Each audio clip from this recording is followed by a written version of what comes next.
사랑하는 성도들, 내가 올 줄 고대하고 있겠네. 정이들과 한 소리로 찬송 부르기 전에 먼저 사랑하는 주를 배우리. 주여, 나의 주를 내가 주님 곁에 서서 배우며 나의 주를 손에 못자국을 보아 알겠네. 하나님 말씀 창세기 4장 16절입니다. 창세기 4장 16절 17절입니다. 같이 합독합니다. 가인이 요압을 떠나 나가 에덴 동편 노 땅에 가였더니 아내와 동침하니 그가 잉태하여 에녹을 낳은지라. 가인이 성을 쌓고 그 아들의 이름으로 이름이라 하였더라. 아멘. 가인의 돌아옴에 대해서 우리는 그냥 참 하나님 앞에 떠났다가 그냥 돌아온다, 이런 거는 있을 수 없어요. 우리 개인적으로 그렇잖아요. 어떻게 인간이 하나님 앞을 떠날까? 이 성경에는 떠났다 그랬거든요. 하나님 앞을 떠난 인간이 어떻게 돌아올 수 있을까? 이거는 수수께끼입니다. 수수께끼. 어떻게 우리가 그렇게 또 하나님을 떠났다고 기록되어 있는 성경에 있는 이 표현을 감히 돌아왔다라고 이야기할까요?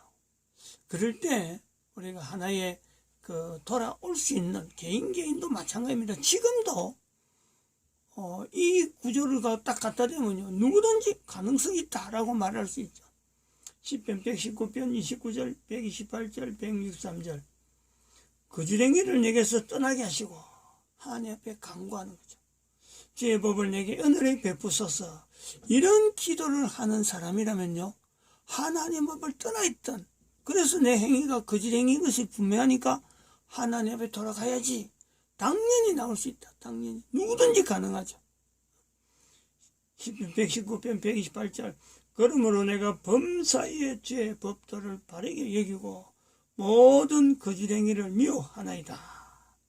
163절. 내가 거짓을 미워하며 싫어하고 주의 법을 사랑하나이다.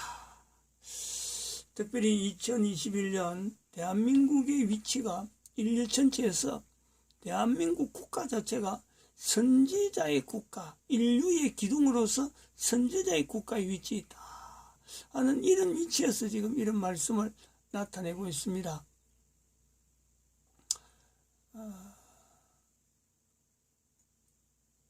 우리가 지금 현재 시대가 어떤 시대냐면은 바로 외계인이 지금 현재 인류에게 지구 밖에 있는 외계인이 지금 우리에게 소개되고 있는 때거든요. 대한민국의 국가가 인류의 선지자적인 위치가 있다? 이거 의아해할 거 없습니다. 지금 대한민국의 남북쪽에 있는 북한의 주민들의 정치범 수용소에 있는 모습인데, 이 모습이나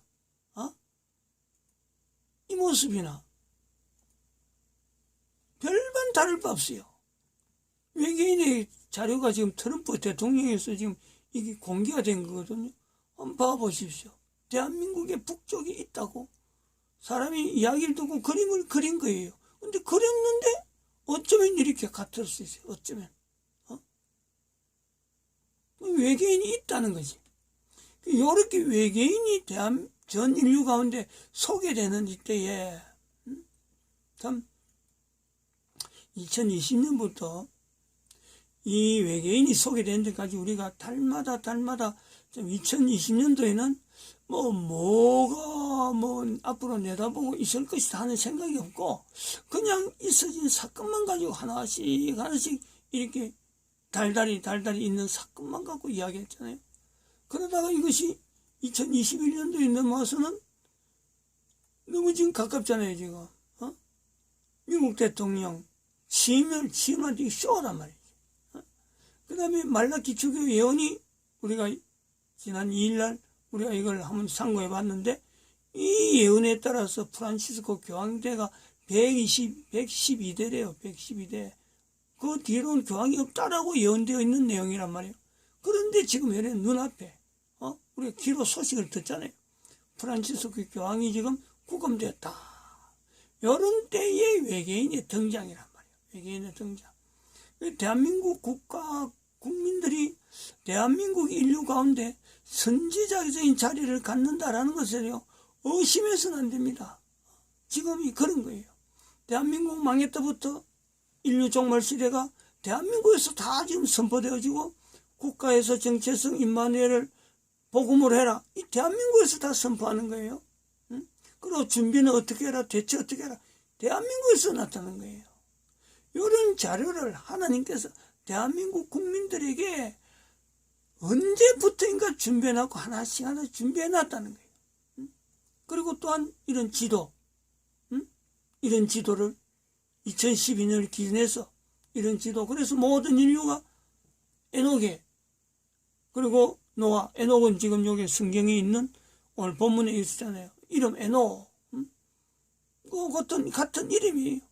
의미는 이 사람은 성천한 에녹을 두고 적었지만은, 물론 가인의 아들에게도 있는 에녹도 여기에 영향을 받았을 거라 보고 있는 것이 가인이 돌아온 어떤 배경으로 보는데, 바로 노아 시대. 우리가 지금 현재 살고 있는 것이 에녹이 있던 시대의 노아를 우리가 보듯이, 지금 대한민국의 선지자 자리를 우리가 보면서 전 인류가 지금 노아의 방주라고 하는 이 앞에요, 모든 인간들이 노아의 방주가 바로 지금이구나, 이걸 받아들이라고 지금 강조하고 있는 거죠. 이런 강조를 대한민국에서 나타나는데, 대한민국으로 하여금 선지자의 자리를 누가 다른 사람들이 시기한다든지 이거 쓸데없는 거다 이야기가 안 되죠. 그렇게 할 시간에 돌아오는 게 낫습니다.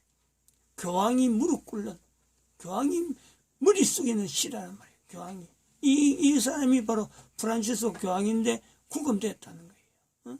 트럼프 대통령에 의해서, 그 힘에 의해서 그런 거죠.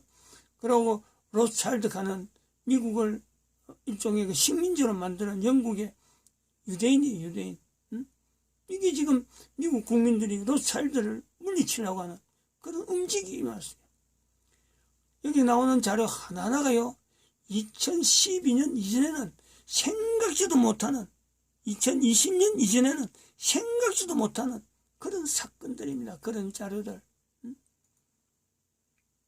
인류 역사도 같은 이 시대에 같이 이야기가 돼야 되는데, 이것만 해도 이야기했으니까 인류 역사도를 2014년도에 만들어 놨다.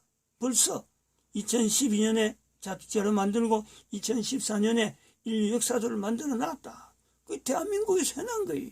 인류가 어떻게 될 거다, 대한민국에서 만들어 놨다.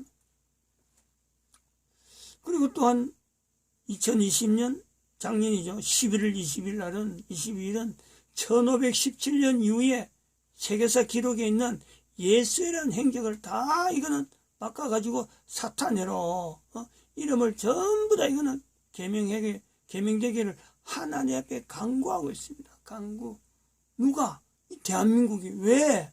예수님의 이름은 거룩한 이름인데 이게 지금 행적이 사탄으로 나타나니까 차라리 이름을 사탄으로 바꿔달라. 하나님의 섭리가 아니면 어림도 없습니다. 이런 일을 간구를 하니까 교황이 지금 구금되고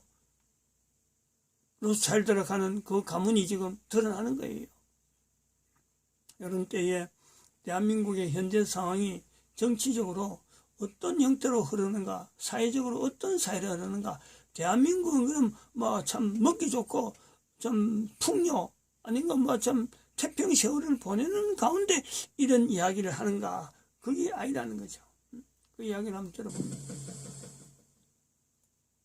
국내에 계신 시청자 여러분 안녕하십니까? 문함들입니다. 박찬종. 특별히 해외에서 이 방송을 시청해 주시는 동포 여러분들께도 깊이 감사의 말씀을 드립니다. 우리의 조국, 우리가 사랑하는 이 조국을 지키는 자유민주 체제가 지금 위기에 처해 있습니다. 백척간두라는 말이 있습니다. 백척의 꼭대기에 간당간당 매달려 있는 이런 상태를 백척간두라고 얘기를 합니다. 지금 대한민국의 자유민주주의의 질서, 법치주의, 삼권분립, 시장경제 원리, 평화적 통일, 북핵 폐기 등 이런 일련의 정책들이 문재인 정권 4년 지나 5년 차에 들어서면서 완전히 파괴, 훼손, 그리하여 우리 조국의 자유민주주의 질서가 백척간두에서 조금만 흔들려도 낭떠러져 떨어지거나 부러지거나 할 그런 위기의 순간을 우리는 맞이하고 있습니다. 히틀러는 형식상 수권법이라는 걸 만들어 가지고 국회에서 총통이 원하는 것은 총통의 명령으로 통치할 수 있다 하는 그런 수권법이라도 만들어 가지고 독재를 폈는데, 이 문재인 정권은 그런 수권법도 없이 다수 의석을 확보한 국회를 통해 가지고 폭력적으로, 입법 독재가 아니라 입법 폭력으로 헌법에 위반되는 공수처법을 통과시키고 5.18을 비난하는 자에 대해서는 재갈을 물리고 북한 전단 금지법을 만드는, 그래야 자유우방 세계의 우선거리가 되는 이런 일들을 남자를 여자로, 여자를 남자로 바꾸는 법 외에는 모든 것이 가능하다고 하는 망상에 사로잡혀 가지고 이 입법권을 휘두르고 있는 것이 오늘의 현실입니다. 앞으로 이들이 무슨 짓을 하는지, 지금 대기하고 있는 여러 법률들은 정말 끔찍하고 무서운 법률들을 거침없이 이들이 통과시키려고 하고 있습니다. 그나마 사법부, 이 정권 들어서서 이 정권의 적폐 일부가 기소되었던 그런 사건에 대해서 그나마 일선 법관들 3,300명의 법관들 중에는 양식껏 용기를 가지고 이 정권에 저항하거나 반대되는 판결을 함으로써 우리가 일루의 희망을 가졌었는데, 지난주일에 임성근 판사라고 하는 일개 판사에 대해서 집권 여당이 국회에서 탄핵 의결을 하였습니다. 집권 여당이 앞에 말씀드린 것처럼 뭐든지 할 수 있다고 하는 폭력적 망상에 사로잡혀 있으니까 그렇게 하겠지요. 얼마든지 할 수 있죠, 숫자로. 근데 문제는 대법원장 김명수라는 사람이에요. 지난 5월 달에 임성근 판사가 대법원장을 만나가지고 나를 이 정권 들어서고 사법농단이라 그래가지고 기소됐는데 1심에서 무죄 판결을 받았다. 그리고 내 임기가 금년 2월 말이니까, 그리고 그동안에 내장 수술을 해서 건강도 나쁘니 내가 사표를 내겠다. 그랬더니 무슨 말로 이를 거절했느냐. 너는 탄핵 대상이 될 수도 있기 때문에 네 임기가 끝날 때까지 내가 사표를 수리할 수 없다. 이 사표를 수리해버리면 이 정권이 사법부에 대해서 그리고 나에 대해서 어떻게 생각하는지 아주 입장이 곤란한 처지에 빠지게 된다. 그 사표 수리를 할 수가 없다. 이게 대한민국 대법원의 수장인 대법원장이 해야 할 소리입니까?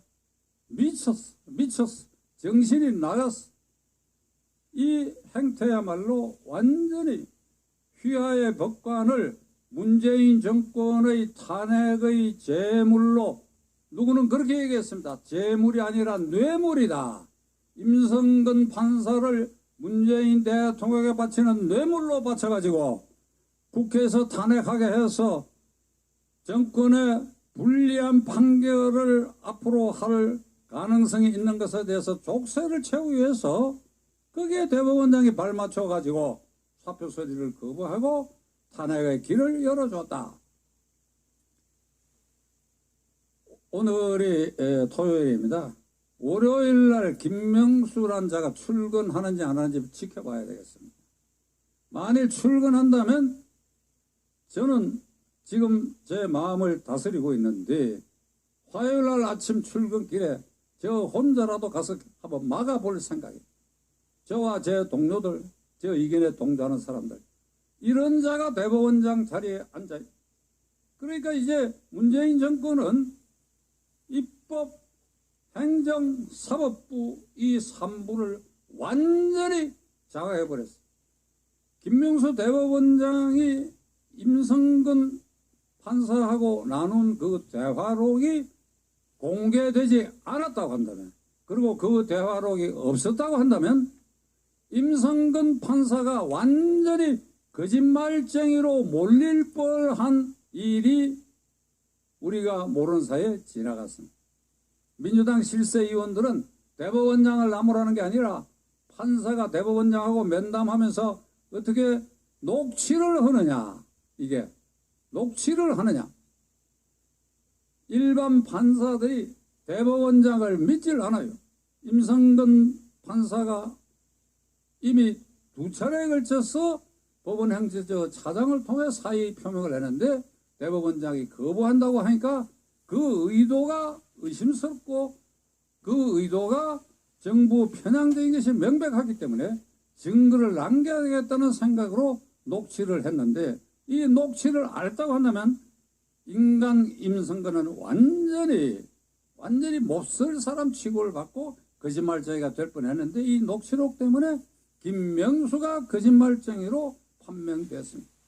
지금 해외 토픽에 대한민국 대법원장이 정권의 입맛에 맞도록 탄핵의 제물로 바치기 위해서 사표를 수리하지 않았다는 게 대서특필되고 있습니다. 대한민국의 국격을 이렇게 손상시키는 일이 지금 벌어지고 있는데도 우리가 이것을 어떻게 참아내야 할 것입니다. 시청자 여러분, 탄핵 얘기가 나왔으니까 말씀인데, 그래, 이 국회가 임성근이라고 하는 부산지방법원 부장판사를 탄핵을 해야 할 순간입니까? 만일 이 국회가 제정신이 바뀌고 제대로 돌아간다고 한다면 이 국회의 탄핵 1호는 누가 되어야 될 것 같습니까? 시청자 여러분, 한번 말씀해 보십시오. 이게 청중이 앞에 없어서 소리가 안 들립니다만은 누가 이 국회의 탄핵 1호가 되어야 될 것 같습니까? 문재인 대통령 문재인? 그렇죠. 문재인이가 탄핵 1호가 되어야 됩니다.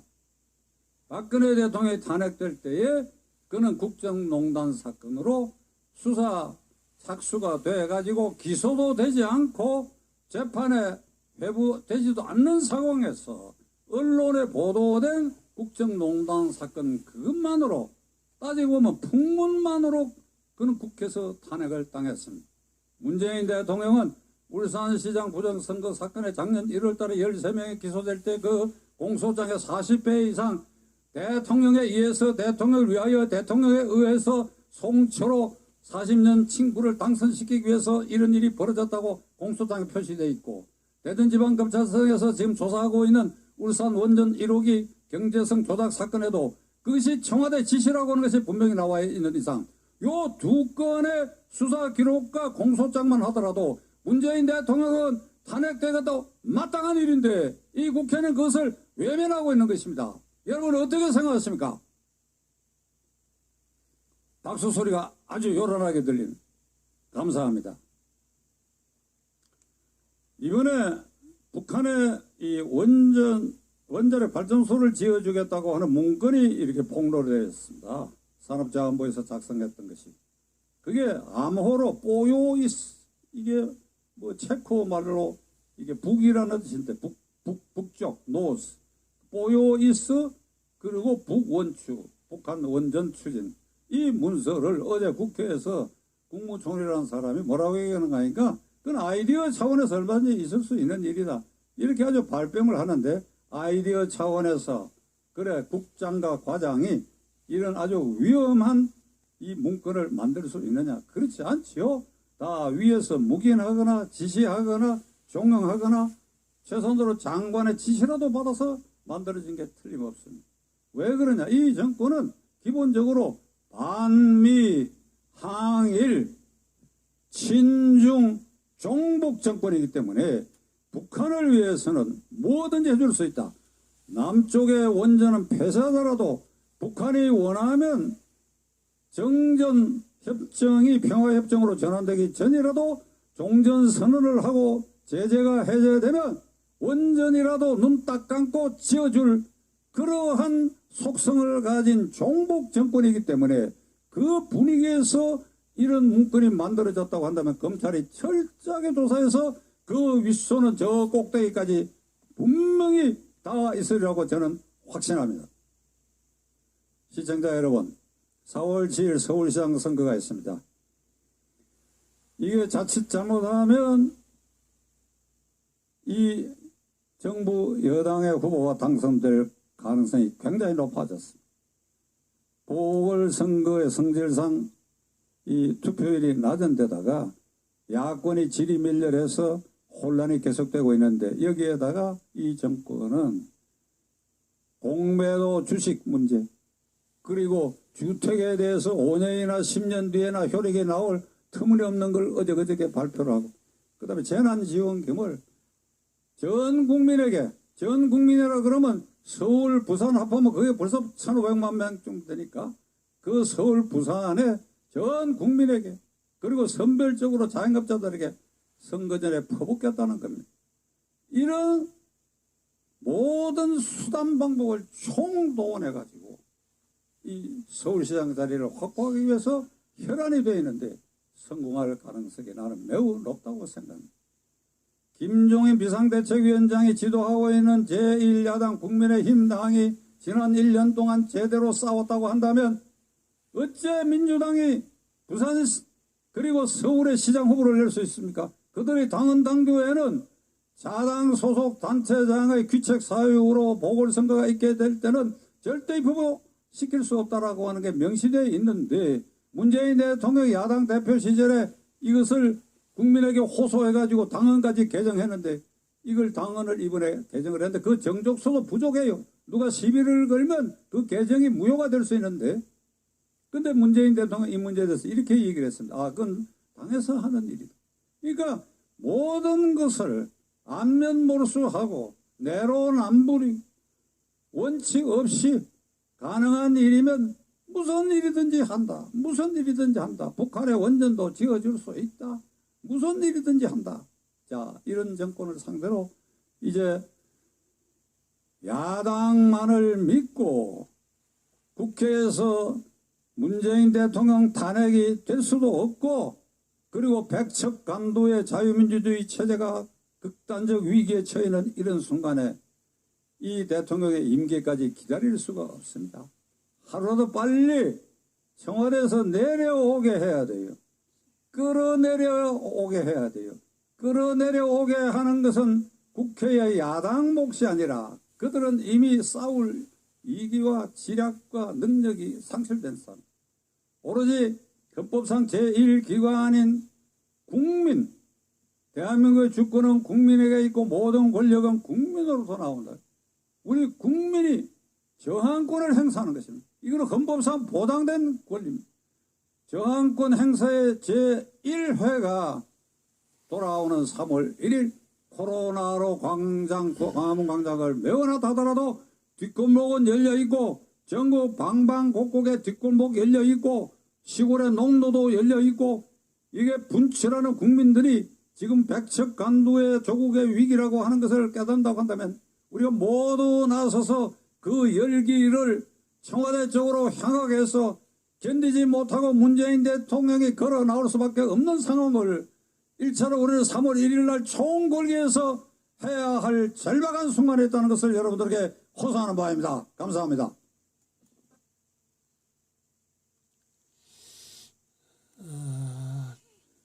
지금 이 연사한 날짜가 2월 6일입니다. 2021년 2월 6일 토요일이죠. 3.1절 예비국민대회에 나온 박찬종 의원입니다. 전 의원이죠.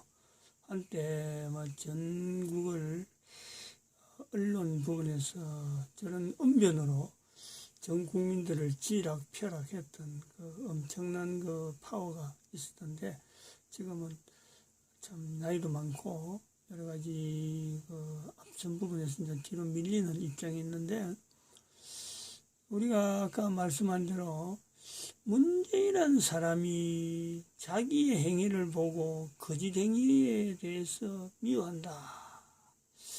김명수라는 사람이 자기가 대법원장이지만은 그런 일을 해서 자기 행위에 대한 거짓 행위에 대해서 미워한다. 이런 것을 우리는 바랄 수 있을까요? 다시 말하면 우리 시대에 지금 현재 대한민국에 현재 이런 상황이 될 때까지 분명히 누군가는 이런 사회가 생긴 것이 내가 거짓 행위를 떠나지 않아서 그렇다 라고 할 사람이, 할 계층이 있다면 누가 있어야 되나요? 누구냐? 누구여야 되겠어요? 누구여야? 그러니까 우리는 가인을 찾지 않은 이유가 바로 여기 있죠. 내가 가인이라 되어야 된다는 것에서 한 번도 생각을 안 해본 거예요. 돌아오는 가인에 대해서 한 번도 생각을 안 한 거예요. 예수님이 이 땅에 오시고 난 뒤에 하나님을 떠났던 수많은 사람이 돌아왔는데 가인이 돌아오야 된다는 생각을 하지 않은 거예요.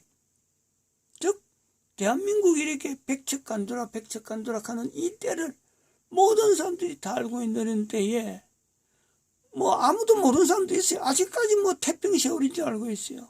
그런 때에, 이런 때에 돌아와야 될 사람, 하나님 앞을 떠났던 내가 분명하고 하나님 앞에 돌아와야 될 내가 분명하다 할 때 돌아와야 될 사람은 과연 누굴까? 첫 번째 교회죠, 교회.